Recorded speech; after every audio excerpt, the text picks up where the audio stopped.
Good morning. এখন বাজে 8:30। তো আমরা আজ সকালেই সবাই উঠেছি, কেন কি আজকে আনশের ফার্স্ট স্কুল। তো ওকে এখন সিভিল ইউনিফর্মেই 4-5 দিন যেতে বলেছে। 9:20 থেকে স্কুল। তোকে রেডি করা হয়ে গেছে, এখন নিয়ে যাবো ওকে স্কুলে। ওঠো ওঠো ওঠো ওঠো আচ্ছা, এই যে ও রেডি হয়ে গেছে। আজকে কোথায় যাবে তুমি? স্কুলে যাব। দুষ্টু করবে না তো? না। আর সবাই ক্রাইম করলে কি করবে? কাদু কাদু করলে পরে তুমি কাঁদবে?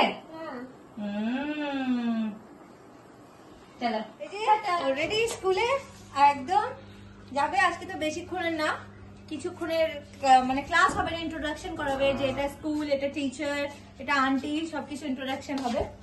তো রেডি জার্নি না, ও যাওয়ার জন্য বাহানা করছে, ওকে আর নিয়ে যাওয়া যাবে না। চল চল চল, ফাদার স্কুল থেকে দাঁড়িয়ে দেবে। চলো মামা, ওটা করে না মামা, নো যা ভেতরে যা, চল। সানগ্লাসটা পরে নাও। চলে এসেছি স্কুলে, ওয়েট করছি এখন, আন্টিরা এসে নিয়ে যাবে। চলো।